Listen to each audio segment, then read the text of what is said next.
നിങ്ങളുടെ ഇഷ്ട പരമ്പരകൾ എക്സ്ക്ലൂസീവായി സൺ നെക്സ്റ്റ് ആപ്പിലൂടെ തികച്ചും ഫ്രീ ആയി ഇപ്പോഴേ ആപ്പ് ഡൗൺലോഡ് ചെയ്യൂ.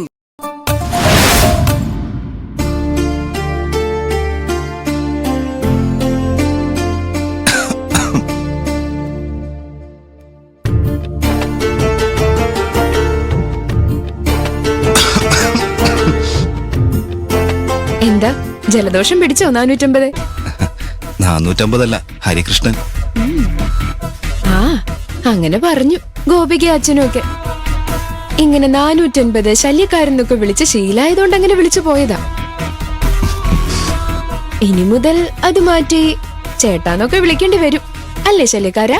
നടക്കുന്ന വഴിയിൽ വെച്ച് പോലും കണ്ടുപോകരുതെന്നൊക്കെ പരസ്പരം ശപിച്ചതായിരുന്നു.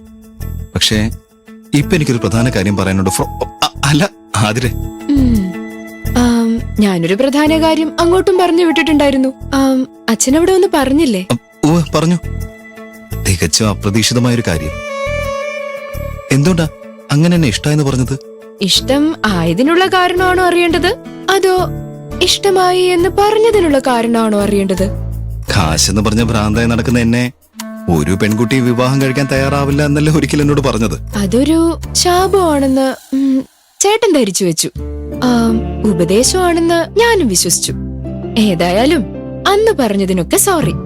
ആതിരയോട് ഞാനും കുറെ റഫായി സംസാരിച്ചു, അതിനും സോറി. കണ്ടോ, പരസ്പരം സോറി പറഞ്ഞാൽ തീരാവുന്നതേ ഉള്ളൂ എല്ലാ പ്രശ്നങ്ങളും. ഇപ്പൊ മനസ്സിലായില്ലേ? മനസ്സിലാവാത്തതൊന്നാ എന്നെ വിവാഹം കഴിക്കാൻ സമ്മതമാണെന്ന് പറയാൻ കാരണം എന്താ? ചില കാര്യങ്ങളൊക്കെ കാരണമില്ലാതെ നടക്കും. അപ്പൊ എന്നെ ഇഷ്ടമായെന്ന് പറഞ്ഞത് സത്യം തന്നെയാണല്ലേ? അതിന് പിന്നിൽ മറ്റ് സമ്മർദ്ദങ്ങളൊന്നുമില്ല? ഇല്ല, പറയാനുള്ളത് എപ്പോഴും ആത്മാർത്ഥതയോടെ പറയണമെന്നാ എനിക്ക് എന്റെ അച്ഛൻ പഠിപ്പിച്ചു തന്നിട്ടുള്ളത്. അതിരിക്കട്ടെ, എന്നോടെന്തോ പ്രധാനപ്പെട്ട കാര്യം പറയാനുണ്ടെന്ന് പറഞ്ഞല്ലോ.